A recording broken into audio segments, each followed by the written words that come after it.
Saint-Bertrand, merci. Merci pour la confiance. Merci aux hommes de Dieu pour m'encourager. Et merci à l'Église qui m'accepte de prêcher ce matin. Maman Olga, ça va, maman? Je vais faire une chose que vous allez faire. C'est juste pour tester si l'Église, lorsque nous prêchons, est-ce que réellement la parole prêchée est enregistrée? Parce que cela se faisait à Béret. Vous savez, les chrétiens de Béret, ils vérifiaient les Écritures. Lorsque la Bible parle, qui les vérifiait? C'est-à-dire, ils enregistraient le message et à ce moment-là, ils refoulaient ce qu'il s'agit de refouler et ils gardaient ce qu'ils pouvaient garder. Alors, le thème de ce matin, j'ai débuté ce matin, c'est un pardon, le mercredi, c'est comment courir jusqu'au bout de la course. Pourquoi? Parce que on peut commencer la course sans terminer. Raison pour laquelle je vais appeler maman Olga pour essayer quand même de parler les deux points qu'on a essayé de parler le dimanche, le mercredi. Maman Olga, je vous donne 2 minutes pour essayer d'expliquer à l'Église ce qu'on a déjà parlé. C'est important, frère, c'est important. Un jour aussi, pasteur fait choisir une autre personne pour essayer quand même d'interpréter. C'est parce que le mercredi, souvent, ne sont pas là. À vous, maman Olga. Comment courir pour arriver au bout de la course? Oui. Pour arriver au bout de la course, il faut d'abord avoir Jésus-Christ. Il faut avoir Jésus-Christ avec soi. Et il faut débuter avec Jésus-Christ. Voilà le deuxième point. Commencer avec Jésus-Christ. D'accord. Le deuxième point.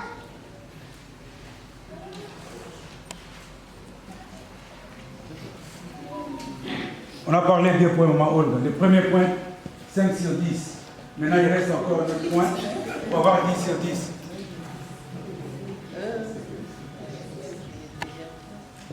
D'accord, donc là, vous avez 5 sur 10. À la prochaine fois, il faut 10 sur 10. Acclamons le Seigneur. Écoutez, nous avons débuté un thème le mercredi. Comment courir jusqu'au bout de la course. En fait, l'introduction, c'était dans le livre d'1 Corinthiens 9, verset 26, et 2 Timothée 2, verset 5, où l'apôtre Paul fait référence à une course comme la vie chrétienne a une course. Tu dois savoir que dans la vie chrétienne, c'est une vie qui est référée à une course. Et nous courons tous pour atteindre un but.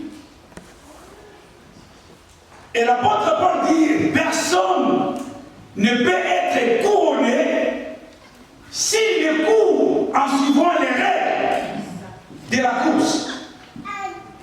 Et parmi les règles de la course, mes bien-aimés, il faut arriver au bout pour être couronné. On n'a jamais couronné quelqu'un au début de la course, ni au milieu de la course, mais c'est à la fin de la course que l'homme est couronné.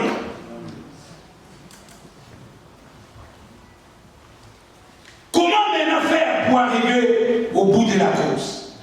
Ma soeur, mon frère, cette vie que nous menons, c'est une vie qui est comparable à une course.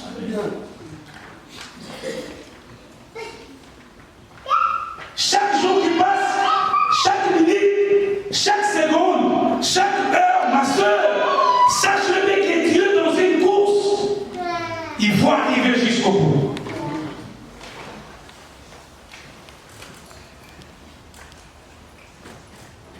Maintenant, comment faire pour arriver jusqu'au bout de la course?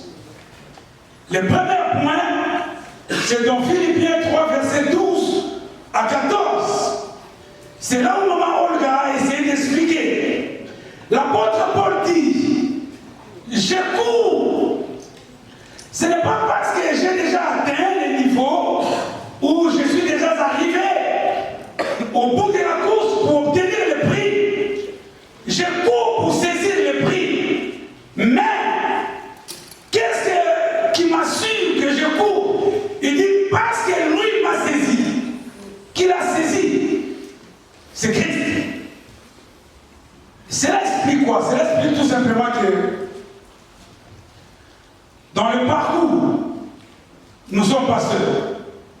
nous sommes avec lui. C'est lui qui nous a saisis. C'est lui qui est avec nous. La vie chrétienne, le bien-aimé dans le Seigneur, c'est la vie de vivre avec Christ. C'est la vie d'être avec Christ. Moi, j'appelle ça une vie de siamois. Vous connaissez les siamois? Les siamois, en fait, ces enfants qui naissent doubles, collés. On les appelle les siamois ou les siamois lorsqu'ils sont féminins. Donc, ça dit que c'est une vie où nous sommes ensemble avec Christ comme ça. Et la vie chrétienne n'est pas une vie chrétienne si tu n'as pas Christ. Parce que la vie chrétienne, c'est la vie qu'on mène ensemble avec lui. Et l'apôtre Paul dit, tellement il m'a saisi, je cours. C'est là où je dis que il faut bien être sûr que c'est Dieu qui t'a appelé. Il faut être sûr que Dieu est avec toi. Ne prends pas un risque, frère. Le monde que nous vivons, c'est un monde où la Bible dit, Christ dit aux disciples, vous êtes comme le brebis au milieu des loups. Donc c'est-à-dire que si tu n'as pas Christ, tu es vulnérable. Tu vas être un jour face à une situation où la situation va te terrasser, comme les esprits de Séva. La Bible dit, ils ont vu des démons, ils ont vu une personne bourrée de démons, et ils ont eu le courage de délivrer. Les démons, ils nous ont dit, écoutez, moi je connais Papa Ngoma, je connais Papa Kifouila, je connais Pamou, mais vous, je ne sais pas d'où vous venez. La Bible dit, ils les ont tabassés d'une manière incroyable parce qu'ils n'étaient pas avec Dieu.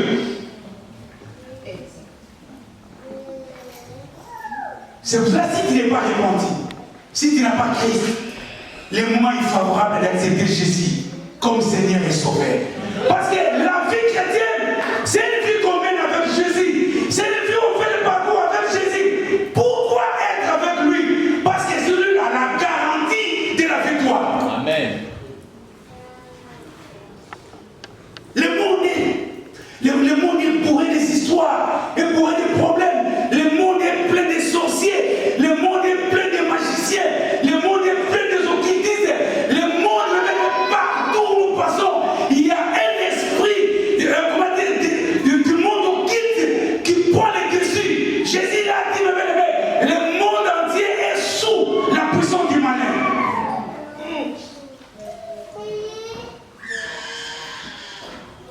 Alors, être avec Dieu, c'est la garantie. Être avec Dieu, c'est l'assurance. C'est pour ça que l'apôtre Paul dit, s'il est pour nous, qui sera contre nous? Qui peut dire cela? Ce n'est pas toute personne qui peut le dire. C'est celui tout simplement qui a Jésus. Vous comprenez? Parce qu'aujourd'hui, la parole est devenue comme une récitation. Dédiée au Congo. Les Congo et les Rénal. Non. La parole de Dieu, c'est une vie. Il faut avoir Christ pour être fier de cette parole. Si tu n'as pas Jésus, tu ne peux jamais être fier de la parole de Dieu. Est-ce que tu as Jésus? Est-ce que tu fais le parcours avec Christ? Est-ce que Dieu est avec toi? Ça, c'est une bonne question à se poser jour et nuit. Quand je fais ma marche, quand je cours, est-ce que Christ est avec moi?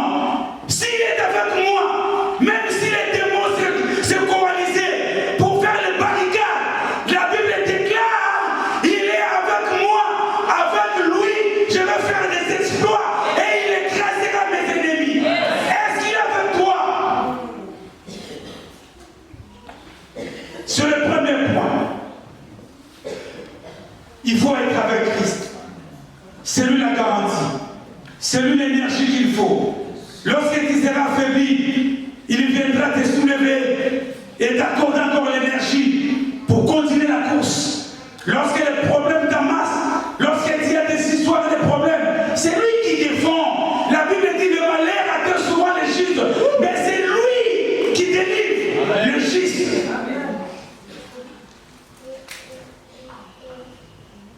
Et le deuxième point, toujours dans Philippiens, l'apôtre Paul dit ceci. Toujours dans les Philippiens, on ne va pas encore lire, mais j'explique.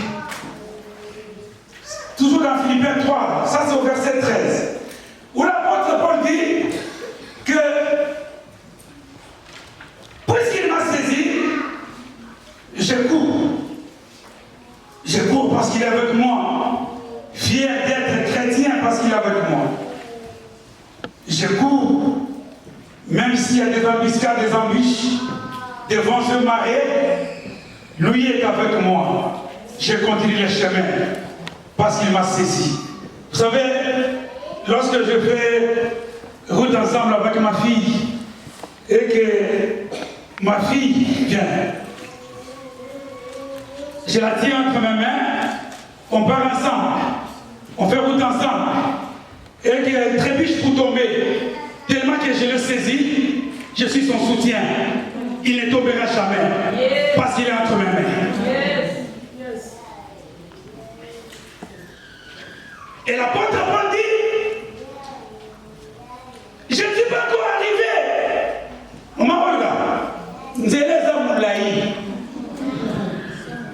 En français on dit, pas compris? Non, la route est encore longue, les chemins encore longs. À l'Ingala on dit, je vais te poser la question même à la fin de Kilt, à la fin de Kilt, je vais te demander. Tellement que la route est encore, les chemins encore longs. L'apôtre Paul dit, je ne suis pas encore arrivé. C'est pour toi, tu crois que tu es arrivé. Non, tu n'es pas encore arrivé. Les chemins est long. Donc, attention. Oh non, moi, non. L'apôtre Paul dit non. Qu'est-ce que moi je fais alors pour continuer encore mon chemin, pour continuer encore la course? Il dit, j'oublie ce qui est en arrière. L'apôtre Paul parle du passé. Il dit, moi je m'en fous du passé. C'est là où j'ai rejoint la prédication de maman Nathalie. Et d'ailleurs, c'est cette prédication qui m'a inspiré la prédication d'aujourd'hui. Il dit non, je cours. Qu'est-ce que moi je fais? J'oublie ce qui est en arrière. Pourquoi? Parce qu'en réalité, la coupe n'est pas en arrière. La coupe c'est devant. C'est là où moi, je vais regarder. Vous savez frère, c'est lui qui se focalise sur le passé, sera dépassé. Il ne va même pas avancer. Oh non, vous savez moi quand j'étais une grande intercesseuse. À l'époque, moi quand j'ai prié, vous n'étiez pas encore là. C'est passé. Vous comprenez? Ça c'est synonyme de se suffire en lui-même. Ça dit que non, moi je me suffis. Donc ça s'arrête là, frère. Tu n'avanceras jamais. Personne qui fait la course en regardant en arrière. C'est devant, frère. C'est là où il y a l'objectif. Vous comprenez? Peu importe le passé, que ce soit composé ou que ce soit le passé simple. Mon frère, oublie le passé. Que ce soit le bon ou le meilleur passé, oublie. Oh non, vous savez, moi j'étais riche. Moi j'ai touché beaucoup d'argent. D'accord. Mais ça c'était avant. Toi tu continues le chemin. Ça c'est le passé. Le problème c'est le devant. Et l'apôtre Paul dit, j'oublie ce qu'il y a en arrière. Même si hier j'ai tombé, je m'en fous. L'essentiel pour moi, je suis déjà debout. Et je continue mon chemin. Regarde, tu vois cette femme que tu vois, elle était moins sérieuse. Elle était. Le verbe est conjugué au passé. Si tu me disais elle est, là je peux te comprendre. Mais elle était. Moi je l'ai connue, je l'ai vu un jour à Maya Maya. Elle était moins sérieuse. C'est dans Maya Maya. Là on a créé. C'est le passé. C'est le passé. Laisse la terre continuer le chemin. Vous savez, si tu te focalises sur le passé, tu ne peux jamais avancer. Même Dieu lui-même dit, ne considérez plus les événements anciens. Et votre chemin est tracé. Le passé c'est un piège. Poison. Le passé a une force, mais bien aimé dans ce qui peut te retirer, qui peut t'abaisser jusqu'au sol. Vous savez, j'ai donné l'exemple d'un pasteur qui prêchait. Ce pasteur, auparavant il était un aventurier. Avant de devenir pasteur, il a tellement visé aux filles, à tellement qu'il est la dernière fille. Il lui a même promis le mariage. Et la fille, tellement il touchait l'argent, il lui a donné l'argent. Le monsieur Il s'est repenti, du coup, le mariage est annulé. Avec le décret signé par le Dieu céleste, parce que le Messie, il fallait qu'il continue le chemin. Et un jour, le pasteur est parti prêcher quelque part. La sœur a vu l'affiche que le pasteur allait prêcher dans une église qui se situait dans leur quartier. Et le pasteur, le premier jour, il a prêché très bien. La nouvelle partait, non, il prêche bien. Et du coup, les dimanches, les derniers jours de la clôture, il a commencé à prêcher. Soudain, la sœur entre. Le pasteur voit la sœur entrer. Le pasteur est venu. Il dit, tu vois la sœur là? Toi, tu es abusé. Elle t'a donné l'argent. Cette sœur-là attendait le mariage. Toi, tu as fait un autre chemin. Et tout revenait à la sœur, au pasteur, à tel point qu'il a même perdu les messages. Donc, papa, maman, il ne prêchait même pas. C'est-à-dire qu'au départ, il a commencé à prêcher. La sœur entre, il oublie même les messages. Il commence maintenant à exhorter autre chose que les messages. C'est-à-dire que les passés à revenir, donc là, étaient même pour continuer le chemin. Pourquoi? Parce que le passé les rappelait. Mon frère, lorsque le passé te rappelle, dis-lui que toi, tu es le passé. Là, je suis au présent, mais moi, je regarde le futur. Amen. La couronne est devant et non en arrière. L'apôtre Paul était celui qui persécutait l'Église. À tel point que son appel, même Christ, imaginez, c'était le pasteur Blanchard qui me parlait, ah, papa, c'est le pourquoi tu me combats. On peut parler quand même un peu. Mais imaginez que c'est qui réclame à Paul. Il dit, mais qu'est-ce que moi je t'ai fait? Je t'ai fait quoi? Dieu réclame. Je dis, ah, le Dieu réclame à une personne, mais pourquoi tu me combats? Vous comprenez? Une telle personne, il avait tellement du mal à Christ, et c'est cette Christ qu'il prêche. Vous comprenez? Il porte même cette nouvelle. Vous savez, il pouvait dire, alléluia, amen. Dieu vous aime bien. Mais c'était là que je l'ai combattu. C'était là que je l'ai persécuté. Mais il dit non, moi ce que j'ai fait, j'oublie. Hier j'ai tué, mais aujourd'hui, je suis plus tué. Amen. Je continue mon chemin. C'est toi qui rappelles les passés de l'homme.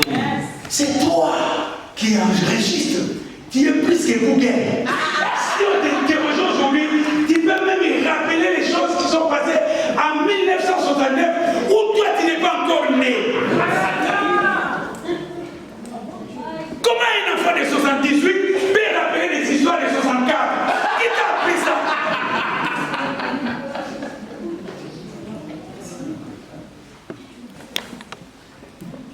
Oublie le passé. La coupe est devant. Ne regarde pas en arrière. La Bible dit celui qui met la main dans la charrue et regarde en arrière, il est parti.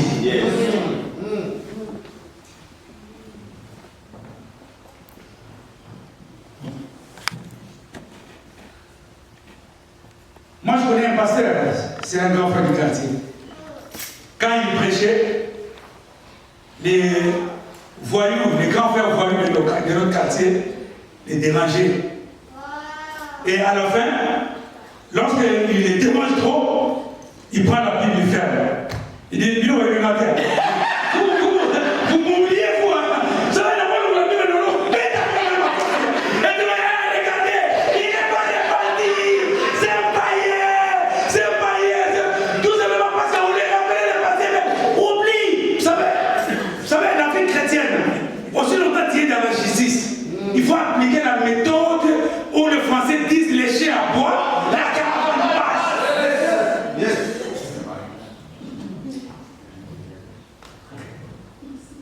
Vous savez, si Dieu même lui-même se souvenait de l'iniquité de l'homme, qui peut prêcher parmi nous ici? Qui peut, même moi, est-ce que je peux prêcher? Non. Vous comprenez?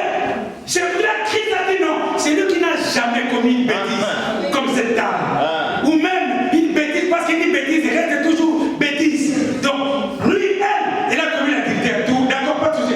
Mais toi, tu peux voir, toi, tout de suite là, tu viens de boire donc, 2 coups de whisky, toi. Et toi, tu as fumé du champ la nuit. Maintenant, comme tu n'as jamais connu une bêtise, pas la pierre et chair. Vous savez pourquoi? Parce qu'il a dit non, pour moi, je ne suis pas venu pour rappeler à quelqu'un les passés, mais c'est pour effacer les passés. Afin que l'homme retrouve son chemin. Amen.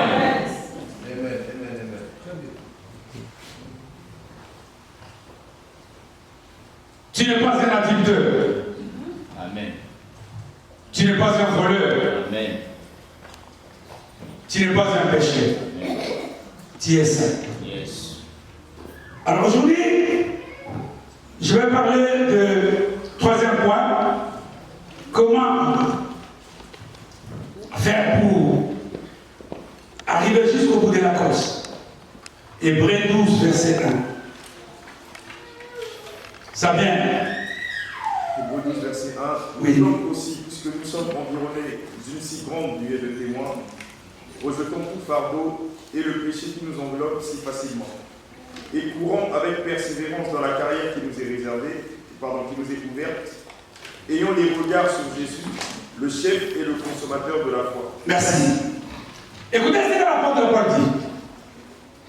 En fait, l'apôtre Paul résume toujours la vie chrétienne comme une course où nous courons pour atteindre l'objectif. Mais dit, dans cette course, tout autour de nous, il y a des gens qui nous entourent, qui regardent. Comme je vous ai dit tout à l'heure, que lorsque les pasteurs ensemble s'énervaient pour frapper ceux qui les dérangeaient, les témoins qui l'entouraient disaient, oh, regardez ce que je dis. Il n'est pas encore répandu. Mais bien aimé, n'oublie pas qu'il y a des gens qui te regardent et qui savent que toi tu es en train de courir. Il y en a plusieurs. À la maison, il y a tes enfants. Au travail, il y a tes collègues. À la gare, il y a des gens qui te connaissent. Même dans ton quartier, il y a des gens qui savent que non, bijoux et de la société du centre, de la hauteur et de la royauté. Maman, le monsieur qui est à côté, excusez-moi, je ne connais pas votre prénom, Igor, c'est votre fils. Il est témoin. Jérémie, témoin. Karen, témoin. La sœur, témoin. Tout autour de toi, il y a des témoins. Et la Bible dit, vous savez, regardez lorsque la course se déroule. Les athlètes courent. Il y a des sportifs qui sont connus. Ces gens, quand ils sont là, même si tu es soufflé, courage, courage. Il y a des hommes qui sont dit, qui tournent. C'est-à-dire que la Bible dit, nous sommes environnés d'un si grand nombre. La Bible parle de Nioué, Mapata, des témoins. Ils sont là, ils regardent. Ils te regardent, ils te regardent. Comment tu vis? Qu'est-ce que tu fais? Comment tu marches? Et la porte dit, tellement nous sommes environnés d'un si grand nombre de témoins. Dans notre parcours, il dit, rejetons tout fardeau. Qui peut courir avec les charges à la tête? Franchement. Qui? Prenez ça. D'ailleurs, avec ma fille, elle pèse à peine 22 kilos. Juste 22 kilos sous mes épaules. Passer, quitter ici jusqu'à même à l'hôpital. Non, je ne vais pas arriver. Vous comprenez? Or, l'apôtre Paul dit, tellement les péchés, c'est une charge. Yes. Pas seulement les péchés, tellement les soucis, c'est une charge. Pas seulement les soucis, seulement les problèmes, c'est une charge. Tu vois la personne, la dame là qui est ton ennemi, qui porte une charge. Tu ne comprends pas. Regarde, la preuve, quand tu la vois, tu vois ton cœur faire le...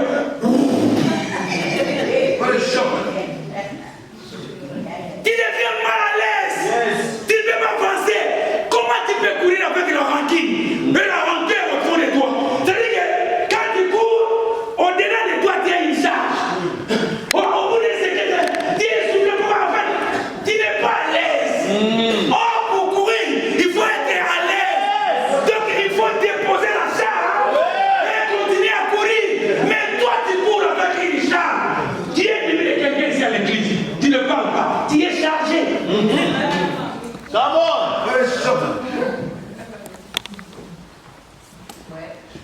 Tu mènes une vie mauvaise. Tu n'es pas correct même dans les affaires. Même dans une relation. C'est-à-dire que même ta conscience te dit que non, je suis chargé. Dépose-moi.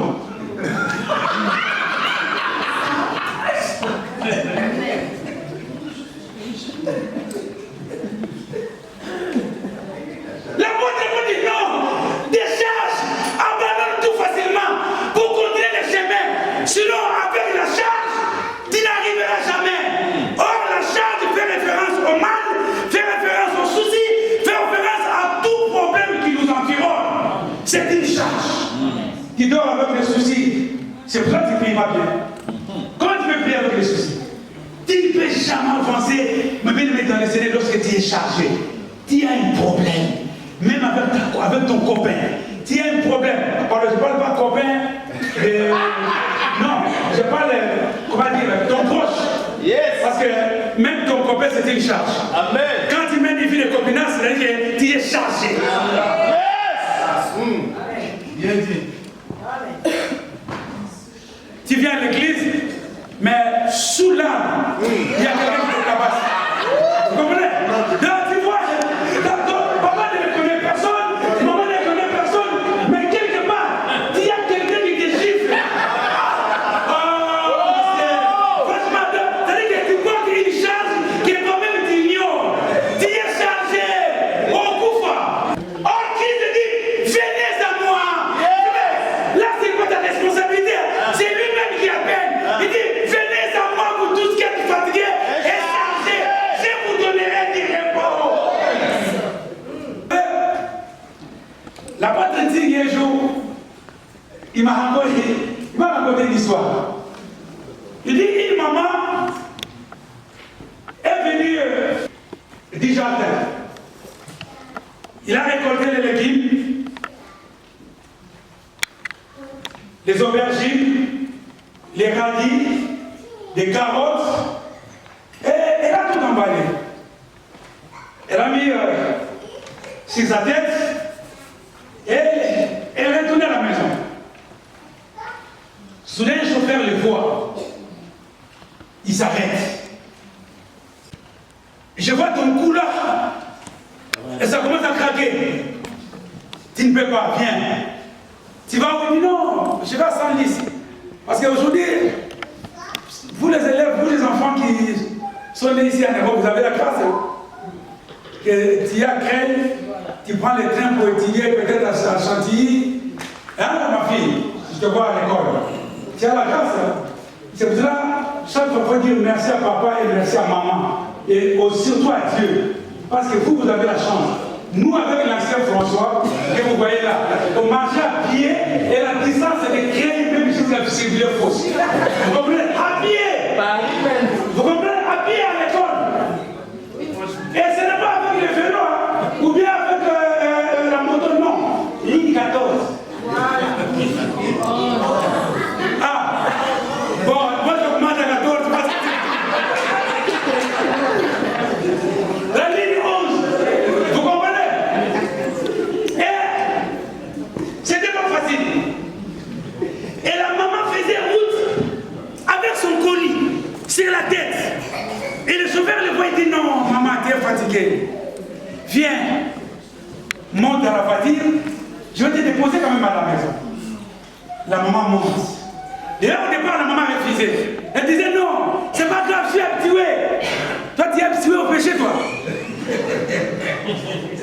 Il dit non, ça fait longtemps que je ne pas. Il dit non, maman, tu es chargé. Viens, je te dépose quand même à la destination. Du coup, la maman monte dans la voiture. Et quand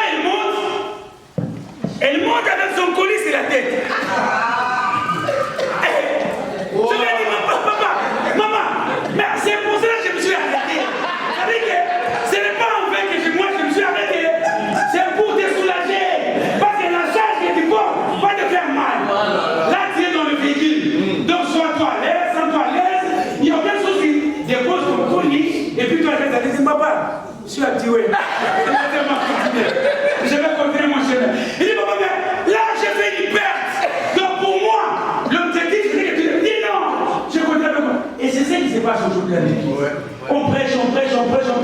Laisse-le-moi. C'est ta soeur. Elle t'a fait du mal, pardonne-la. Non, toi, tu as des soucis. Dis non, je suis habitué. Donc, il entre avec ce péché. Il sort avec. Et le prochain va laisser poumonner pour rien à faire. Il sort avec ses péchés. Avec sa charge. Mais pourquoi tu es chrétien? Venez à moi. Vous tous qui êtes fatigués et chargés, je vous donnerai des repos. Quelle charge que tu portes? Tu ne peux pas courir avec une charge, maman. Dépose. Christ c'est lui le conteneur qu'il faut pour déposer toute charge. Et d'ailleurs, moi je l'appelle, c'est la poubelle de toutes les poubelles du monde. C'est Christ. Il a accepté même la saleté. Même la saleté dépose. C'est pas ton problème. Sinon le conteneur va se salir. C'est pas ton problème. Lui-même sait. La Bible dit c'est fait péché à la croix. C'était pour toi. Il n'a jamais commis un péché. Mais il s'est fait péché. Maman, tout ce qui est comme saleté en toi, dépose. C'est lui la poubelle qu'il faut. Si tu déposes à l'homme, il va en parler aux autres. Mais si c'est lui qui garde les secrets.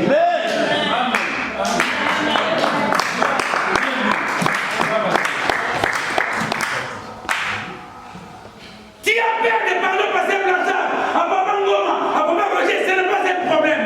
Maintenant, la personne qui garde les secrets, c'est lui. Va dépose tout. Même si aujourd'hui, là, tu as fumé avant de venir. Dis non, là, ma bouche sent. Il y a que les chewing-gums qui me couvrent face à la personne qui est à côté de moi. Maintenant, explique-lui que non, j'ai fumé des joints avant de venir. Pardonne-moi. Amen. Tu ne peux pas courir avec une charge. Dès l'apôtre Paul dit, est-ce que la nature ne vous enseigne pas? Regarde la nature.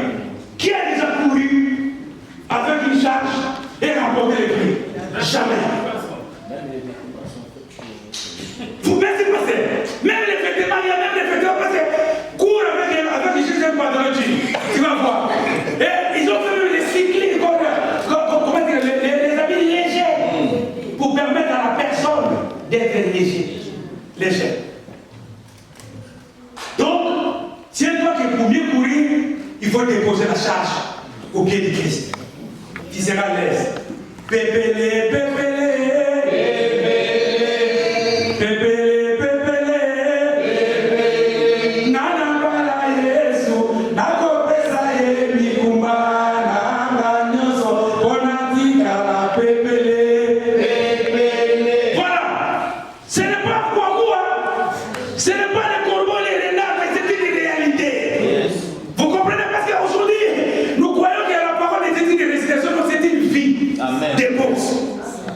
Tu resteras tranquille et tu vas continuer ton chemin. Et l'apôtre Paul descend et dit encore, ça va continuer le même verset. Nous sommes environnés d'une si grande nuée de témoins. Oui. Rejetons tout fardeau. Rejetons tout fardeau. Déposez tout fardeau, comme je l'ai dit. Et le péché qui nous enveloppe. Et le mal qui nous enveloppe. C'est-à-dire que là, il parle du mal, du péché comme fardeau. Il parle aussi des soucis de ta vie comme fardeau. Continue de ça bien. Et courant avec persévérance. Et courant avec persévérance. Merci, Saki. L'apôtre Paul, fardeau, il parle aussi des soucis de ta vie comme fardeau. Continue de ça bien.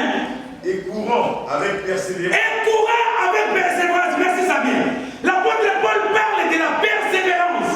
Vous savez, j'étais en train de passer de méditer sur la persévérance.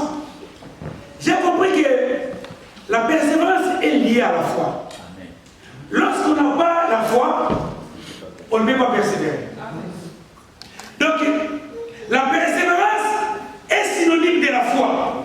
La persévérance est synonyme aussi même de la loyauté.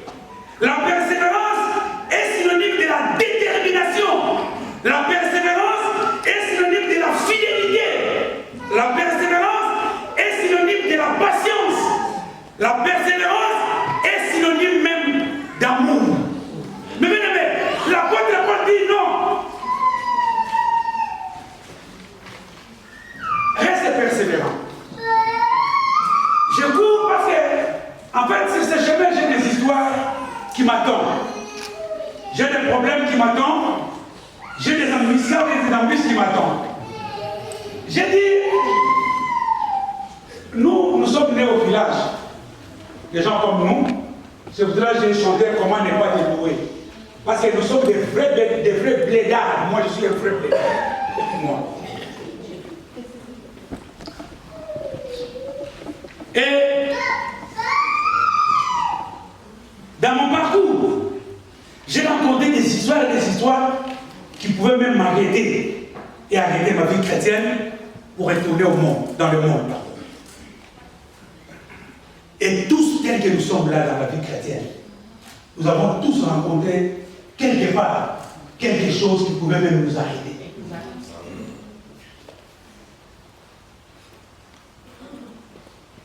Mais quand je regarde que non, devant, il y a une couronne qui m'attend, qu'est-ce que moi je fais? Quoi que les embuscades arrivent, Christ est avec moi, je persévère. Pourquoi? La réponse sera après. Vous savez, parfois à la maison, quand je m'embrouille avec ma femme, parfois elle dit, non, qu'il ne soit éclissé pour la yo. Vous comprenez? Et moi je dis, mais, et ta limite. Vous comprenez? Tant pis. C'est-à-dire qu'en fait, elle va s'arrêter parce qu'on a eu un souci qui se passe partout. Je n'ai pas de souci. Mais, elle vient quand même à l'église. Là, je vais doucement. Quand je suis arrivé en France, la personne qui m'a pris à regarder le Tour de France et Formule 1 comme sport, c'est l'ancien François. Chaque dimanche, parce qu'à l'époque, il était un païen au carré. Vrai païen d'une manière incroyable. Il dormait dans l'alcool, il se réveillait dans l'alcool. À tel point, il a abandonné même son lit pour dormir au sol. C'est un témoignage comme il est là.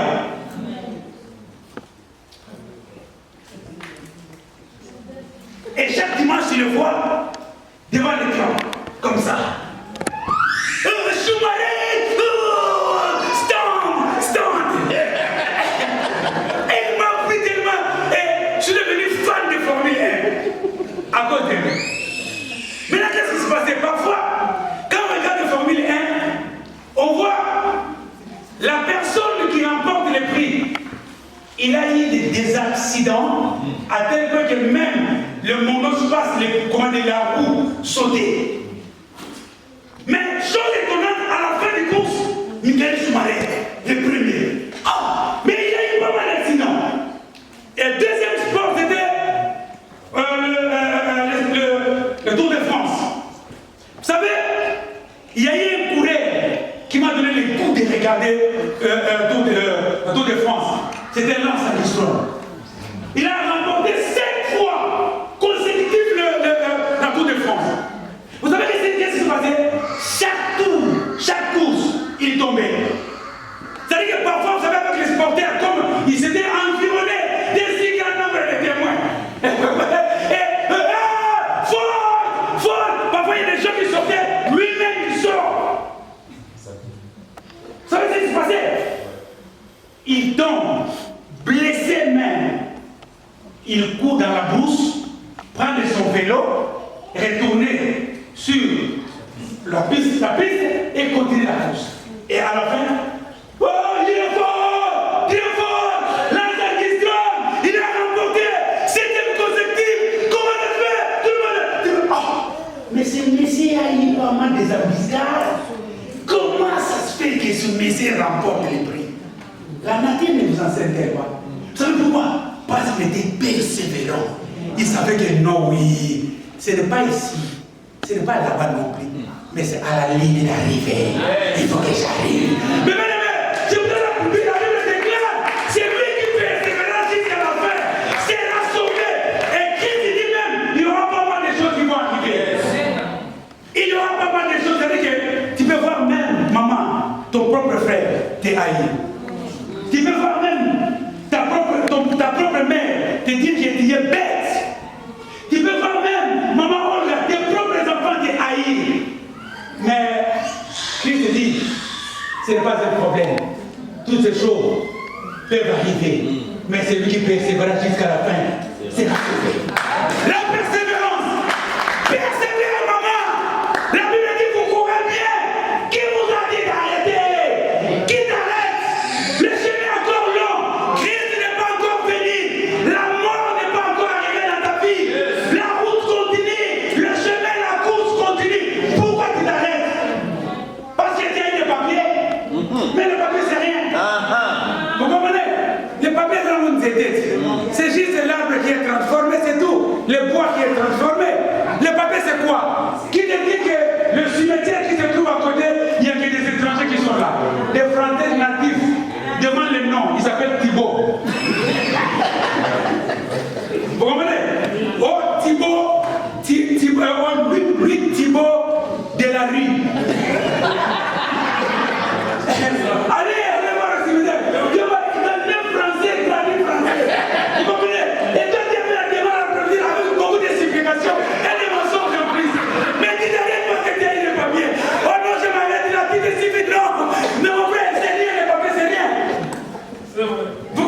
ménage.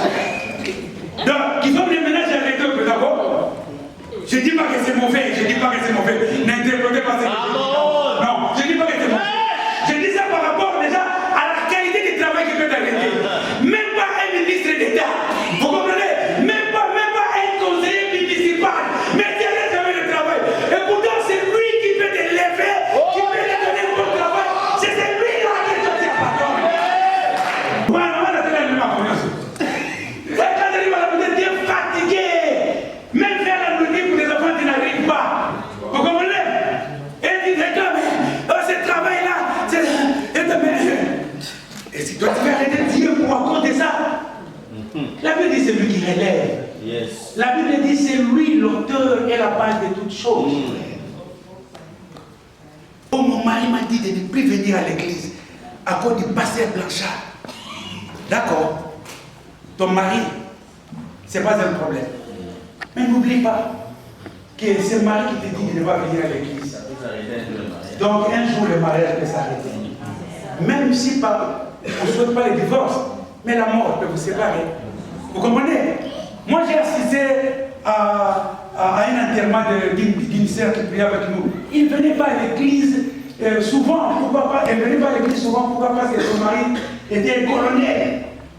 Un colonel. Imaginez un colonel qui disait de ne pas venir à l'église. Voir avec ces pasteurs-là. Parce qu'on nous a baptisés souvent des escrocs. Ils sont des escrocs. Ils utilisaient l'argent de l'église pour devenir riches. D'accord, pas de souci. Mais la dame est morte.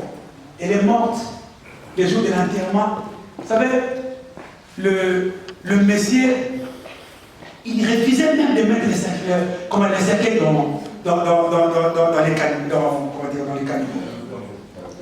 les caveaux, n'est-ce pas? Et la pluie menaçait de tomber. Il dit, mais il s'appelait Silva. Silva, tu fais quoi? Parce qu'il parlait portugais. Non! Hoje vou partir com minha esposa.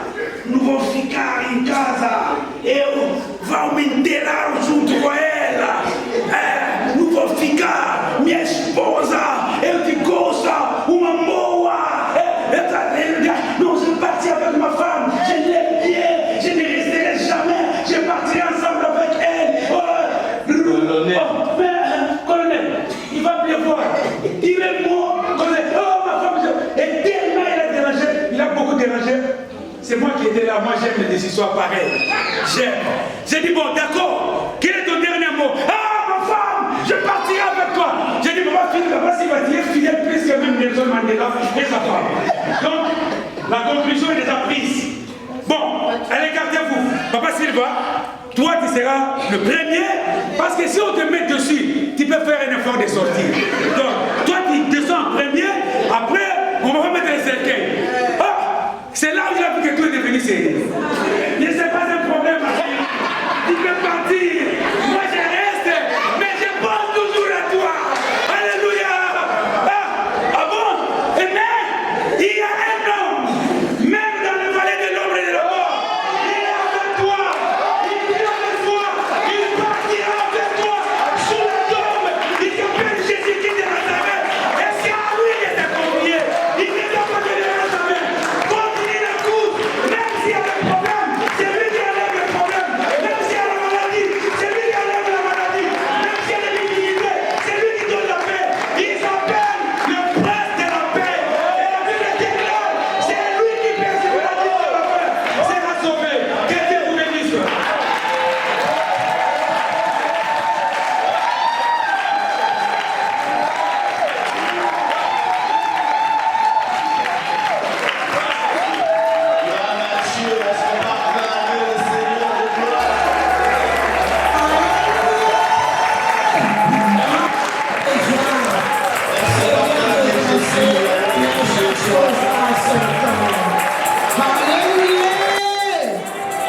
Alléluia. Il a reçu le nom au-dessus du nom.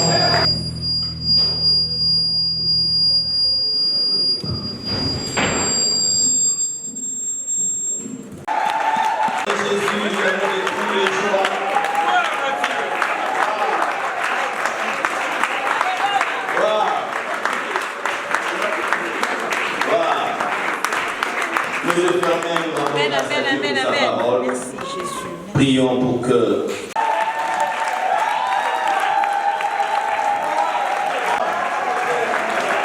il a fait ce matin. Je sais que il les envoyait tout simplement sa parole et celle-ci le guérit. Et je crois que au travers de la parole de Dieu, Dieu t'a guéri. Seulement là où tu es, élève tes deux mains et reçois cette guérison à cet instant même. Que cela soit effectif dans votre corps. Au nom de Jésus. Que là où il y avait des soucis de santé, que ces soucis de santé disparaissent. Qu'il y ait des opérations miraculeuses, surnaturelles dans vos corps. À cet instant même. Au nom de Jésus. Que la grâce de Dieu vous visite durant toutes ces semaines. Dans tout ce que tu vas entreprendre, qui est le succès, la réussite, que tu perces dans tous les domaines de ta vie, dans tes études, dans tes projets. Que ta vie soit sécurisée par Christ, car il est écrit sur l'Éternel et garde celui qui garde ne fait qu'un travail enfin. Que mon Dieu que je sers avec persévérance puisse vous protéger, vous garder. Que la mort soit loin de vous. Les accidents, les attaques de ténèbres soient loin de vos vies, loin de vos familles. Dans le nom puissant du Seigneur Jésus-Christ. Et tout ce que tes mains toucheront soit béni. Tout ce que tu entreprends, que ça prospère. Et je bénis tout ce qui était au service ce matin. Je bénis la modératrice, je bénis le prédicateur, je bénis le chanteur, le protocole, ceux qui ont assuré la sécurité en sérieux. Que l'Éternel, mon Dieu, vous bénisse. Que tous ceux qui sont dans les préparatifs, que ce soit des mariages, que ce soit des fêtes, que l'Éternel, mon Dieu, pourvoie à tous ces préparatifs. Que tous ceux qui ont perdu quelqu'un dans la famille, et que l'Éternel, mon Dieu, vous console. Et dans le nom de Jésus, soyez bénis et soyez couverts par l'ombre de Dieu, que vos vies, corps, âme, esprit soient scellés par le sang de Jésus. Soyez tous bénis au nom de Jésus, ainsi je prie. Et je dis Amen.